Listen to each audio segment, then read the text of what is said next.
ও পাবদা মাছ, পাবদা মাছের তেলটা গরম বসিয়ে দিয়েছি, তেলটা তো গরম হচ্ছে, আঁচটা একটু কমিয়ে দিলাম। আর এই পাবদা মাছের মধ্যে একটুখানি তেল দিয়ে নিলাম, তেল আর একটু আটা দিয়ে এটাকে মেখে নিলাম, কেননা পাবদা মাছ ভাজতে গেলে ভীষণ ফুটে। আচ্ছা, তেল আমার গরম হয়ে গেছে, এটাকে মেখে নিলাম পাবদা মাছটাকে।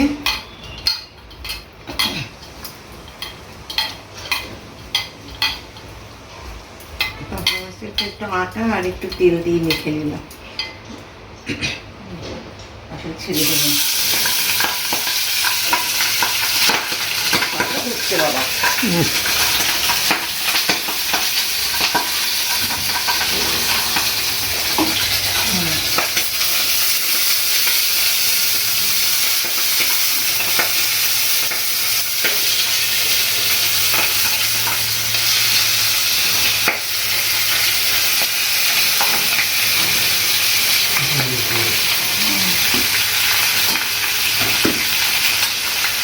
মাছটা ভাজা হচ্ছে,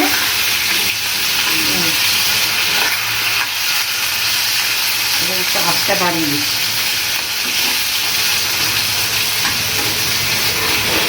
এটা তাজা মাছ, বেশি ভাজার দরকার নেই, আমি ভাজে নিচ্ছি।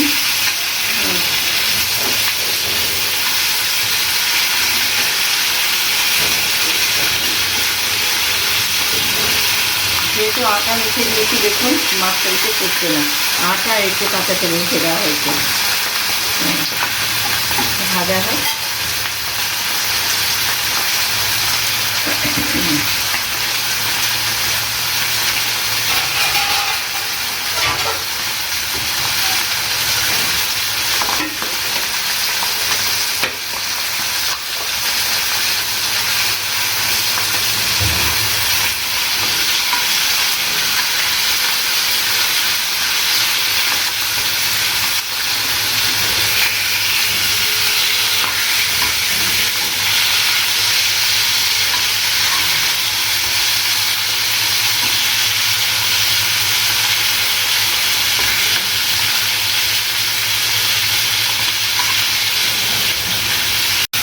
ভাজা হয়ে গেছে। এখন মাছটা উঠিয়ে রাখছি।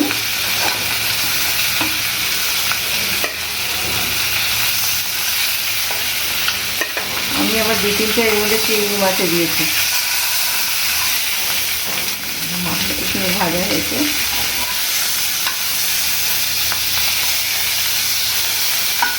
আমার 4-5টা দেখুন চিংড়ি মাছে দিয়েছি। আমার চিংড়ি মাছ দিলে ভালো লাগে খেতে, ঝোলটা, তাই জন্য আমি চিংড়ি মাছ দিয়েছি। না দিলেও হলো, এটা আমার ইচ্ছা, আমি দিলাম।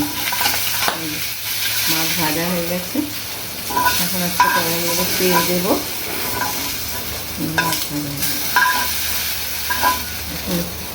মাছ ভাজা হয়ে গেছে, দেখুন। এখন কড়াইয়ের মধ্যে একটু তেল দেবো,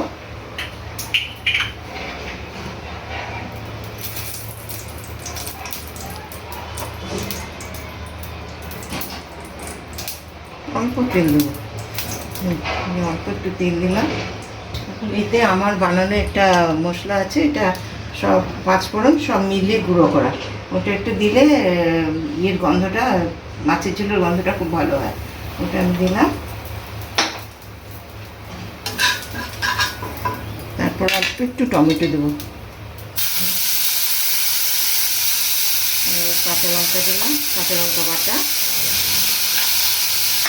একটু হলুদ গুঁড়ো,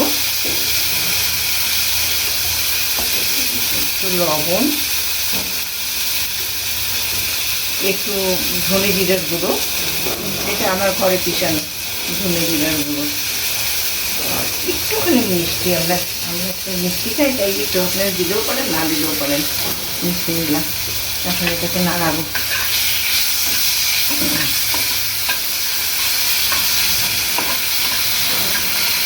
একটু জল দিই,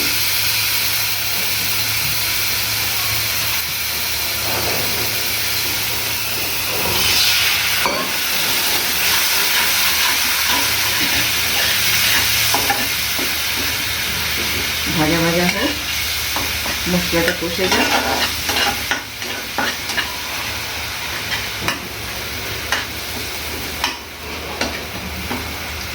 মশলাটা কষে গেছে। এখন এতে একটু জল ঢাললাম, আপনাদের ইচ্ছা মতন, আপনার যেরকম ঝোল খাবেন সেরকম জল ঢালবে। এখন এটা ফুটে উঠলে আমি মাছটা ছেড়ে দেবো।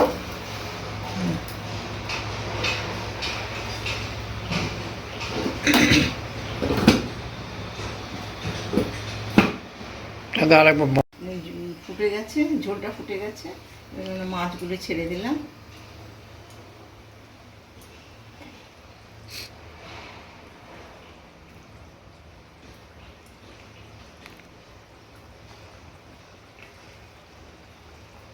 আর একটু ধনে পাতা কুচি দেবো।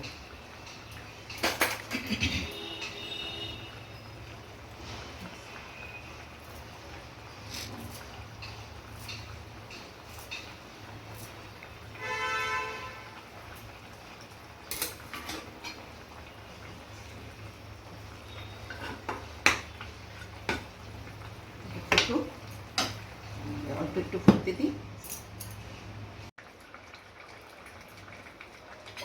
আমার মাছের ঝোল হয়ে গেছে, আমি এখন বাবলে ঢেলে দিচ্ছি। গ্যাসটা অফ করে দিলাম, বাবলে ঢালছি।